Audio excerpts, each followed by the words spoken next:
priatelia, v novembri roku 2014 chceme ďakovať Pánovi za 10. výročie vzniku nášho maličkého časopisu Svetlo Márino. Ja by som ho ani nenazvala časopisom, to znie tak úradne. Myslím si, že je to skôr list lásky, ktorým sa chceme obracať ku každému, kto chce kráčať cestou svetosti spoločne s Máriou. Časopis vznikol ako odpoveď na pozvanie Panny Márie, ktorá na svojich posolstvách pozýva modliť sa osobne i spoločne. Týmto spôsobom sa snažíme pozvať k spoločnej modlitbe jednotlivcov, rodiny, modlitbové spoločenstva, farnosti. Kráľovná pokoja nám 25. júna 2004 povedala: Drahé deti, aj dnes mám radosť v svojom srdci. Chcem sa vám poďakovať za to, že robíte môj plán uskutočniteľný. Každý z vás je dôležitý, preto, milé deti, modlite sa a radujte sa so mnou z každého srdca, ktoré sa obrátilo a stalo sa nástrojom pokoja vo svete. Modlitbové skupiny sú mocné a cez ne môžem vidieť, milé deti, že Duch Svätý pôsobí vo svete. Ďakujem vám, že ste prijali moje pozvanie.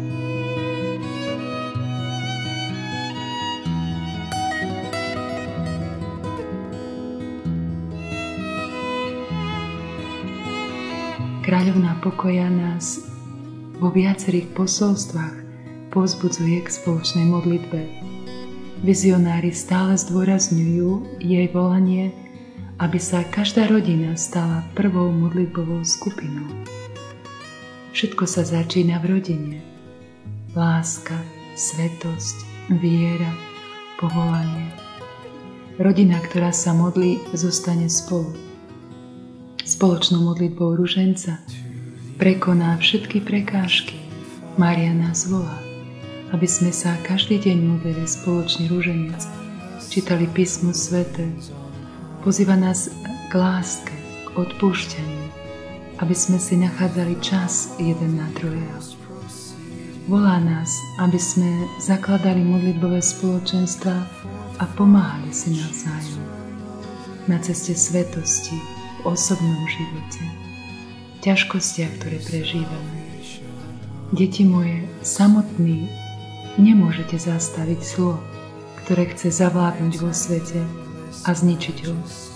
Ale podľa Božej vôle všetci spoločne s mojím synom môžeme zastaviť zlo a zmeniť tento svet, povedala nám 2. augusta v roku 2001. Kráľovná pokoja nám každého 25. v mesiaci dáva posolstva, ktorými nás vedie cestou svetosti. V časopise sa snažíme jej posolstvo konkrétne objasniť, ako ho môžeme žiť tento mesiac. Nájdeme v časopise aj úmysel, za ktorý sa modlíme všetci spoločne. Je to jedna konkrétna potreba, ktorá vyplýva z posolstva alebo aktuálna v tejto dobe. V časopise zverejňujeme vždy i jednu kapitolu z knihy Raslávka Barbariča, potom tu nájdete aj svedectvo, skúsenosti ľudí, tému z učenia cirkvi. Každú prvú sobotu v mesiaci sa duchovne spájame so všetkými členmi modlitbových skupín na Ukrajine, v Rusku, v Litve, Lotyšsku, Moldávii, Kazachstane, Bielorusku, Slovensku, Česku, Amerike, Indii, ja neviem, v ktorých krajinách ešte. Jednoducho od rána tento deň Márii darujeme za uskutočnenie jej plánov. Obetujeme na jej úmysli svätú omšu v tento deň. Zasvecujeme sa jej nepoškvrnenému srdcu.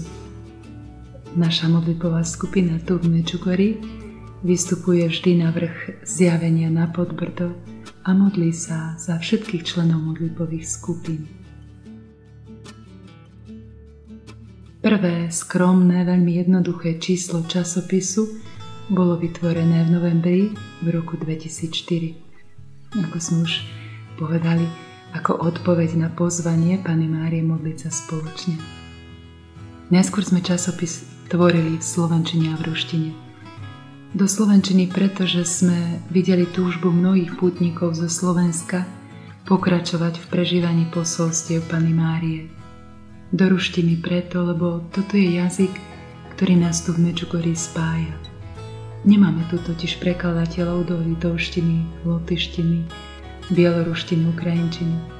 Po nejakom čase však začal časopis vychádzať aj v litovskom, lotyšskom i ukrajinskom jazyku. Po určitom čase sa ozvali naši priatelia z Rakúska, Nemecka. I oni mali túžbu modliť sa a rásť v škole Panny Márie spoločne s nami. A takto sa začal časopis prekladať i do nemeckého jazyka. Potom sa ozvali záujemci anglicky hovoriaci. Teda prostredníctvom časopisu sa spájame s modlitbovými skupinami v rôznych krajinách.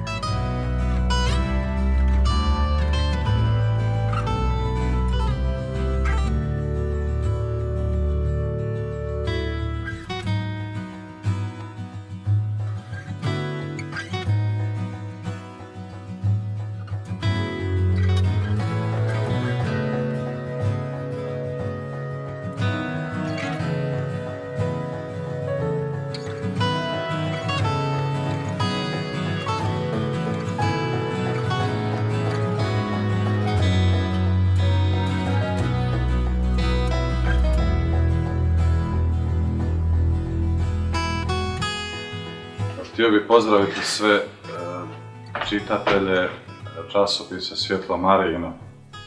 Ovaj časopis koji povezuje tolike duše, tolika srca kroz svih ovih 10 godina, pa i ova zajednica ovdje u Međugorju, vjerujem da je plod gospinih ukazanja, blizine i prisutnosti.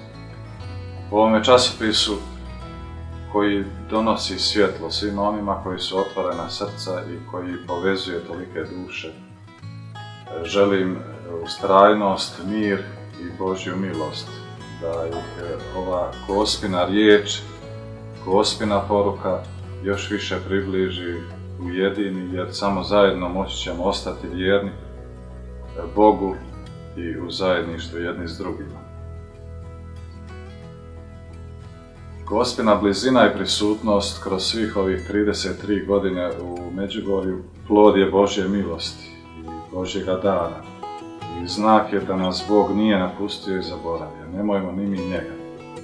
Neka vam Gospodin po Gospi podari toliko milosti i mira kojega svi trebamo. Ďakujeme všetkým, ktorí s radosťou odpovedajú na pozvanie Kráľovnej pokoja modliť sa spoločne za uskutočnenie jej plánov pokoja, za jej úmysly. Ďakujeme všetkým, ktorí s oduševnením tvoria, píšu, prekladajú, šíria a akýmkoľvek spôsobom darujú svoj život na úmysly Panny Márie. Ďakujeme vám.